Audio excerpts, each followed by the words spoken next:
আমি নাইটি পরে দুপা ভাগ করে বিছানার উপরে বসেছিলাম। আমার বিছানার উল্টো পাশে দাঁড়ালে আমার ভেতরটা পুরোটাই দেখা যাবে। আমি ওভাবেই বসে মোবাইলটা টিপছিলাম। আমার ঘরের দরজাটা খোলাই ছিল।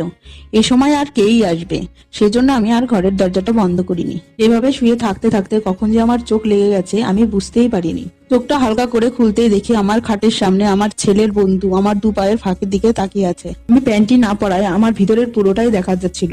আমি চোখ মিটি করে ওর দিকে তাকিয়েছিলাম। ও দেখায় এত ব্যস্ত ছিল, ও বুঝতেই পারিনি আমি জেগে গেছি। আমি ওর দিকে তাকিয়ে দেখছিলাম ও কি করে। অনেকক্ষণ এভাবেই চলতে থাকলো।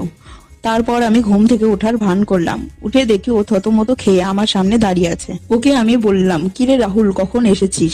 ও থতমতো খেয়ে বলল, এই তো এখনই এসেছি। ও যে মিথ্যে কথা বলছে সেটা আমি ভালো করেই জানি। তাও আমি না জানার ভান করে বললাম, কিরে এখন এসেছিস কেন? ও একটু ঢোক গিলে বলল, আমি রোহানকে খুঁজতে এসেছি। আজ কলেজে কি নোট দিল সেটা নিতে এসেছি। আমি বললাম, ওর ঘরে দেখেছিস? আর ও ওর ঘরে নেই? ও বলল, না কাকিমা, ও তো নেই, আর ওর ফোনটাও লাগছে না, তাই আপনার কাছে শুনতে এলাম। ঠিক আছে, ও আসলে বলে দিয়েন আমি এখন আসছি। কোথায় যাচ্ছিস? বস, কিছু খেয়ে যা। ও বলল, না না, আজ খাবো না, অন্যদিন। আরে না বস, আমি তো একাই আছি। কোনোদিন ইচ্ছে হলে তোর কাকু আসে, আবার আসেও না। আমি খুব একা, তাই একটু বস, তোর সঙ্গে একটু গল্প করি। ও তখন বসলো। আমি ওকে বললাম, দাঁড়া তাহলে তোর জন্য একটু চা করে আনি। এ বলে আমি চা করতে গেলাম। ও বসে থাকলো আর আমি চায়ের কাপটি এনে ওর হাতে দিয়ে ওর গা ঘেঁষে বসলাম। আমার নরম শরীরের ছোঁয়া পেয়ে ওর শরীরটা শিরশিরিয়ে উঠলো। ও সেটা বুঝতে না দিলেও আমি সেটা স্পষ্টভাবেই বুঝলাম। ওকে বললাম, তোদের কলেজ কেমন চলছে? ও বলল, হ্যাঁ কাকিমা, আমাদের কলেজ ভালোই চলছে। ও আমার সঙ্গে কথা বলছিল ঠিকই, কিন্তু ওর নজরটি ছিল আমার হাতা কাটা নাইটির ভেতর বল দুটির ওপর। আমি ওকে বললাম, কি রে, তোর গার্লফ্রেন্ড কেমন আছে? ও একটু মুচকি হেসে বলল, কই আর গার্লফ্রেন্ড? আমি বললাম, চুপ কর, এই বয়সে আবার গার্লফ্রেন্ড না থাকে? আচ্ছা বাদ দে, বলতো আমাকে দেখতে কেমন লাগে, আর আমার বয়স কত হবে? আপনাকে দেখতে খুবই সুন্দর লাগে। আপনার বয়স 35 হবে, কিন্তু আপনাকে দেখলে সবাই বলবে 25 কি 26। আমি ওর কথা শুনে হেসে ফেললাম আর বললাম, সত্যি আমাকে দেখে 25-26 বছরের মতো মনে হয়?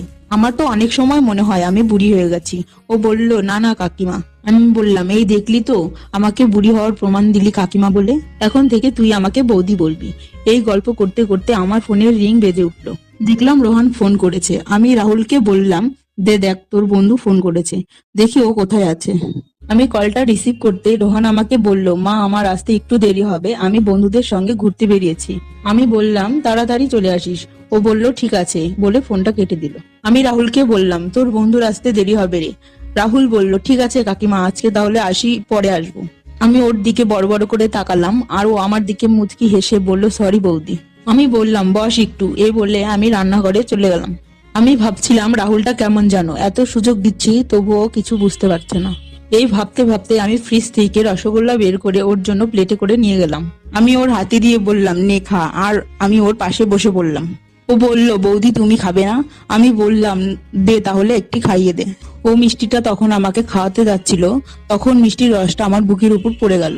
আমি বললাম, ইস। ও বলল, দাঁড়াও বৌদি, আমি পরিষ্কার করে দিচ্ছি। বুকের ওপর হাত দিয়ে মিষ্টির রসটা পরিষ্কার করলো আর বলল, হয়ে গেছে?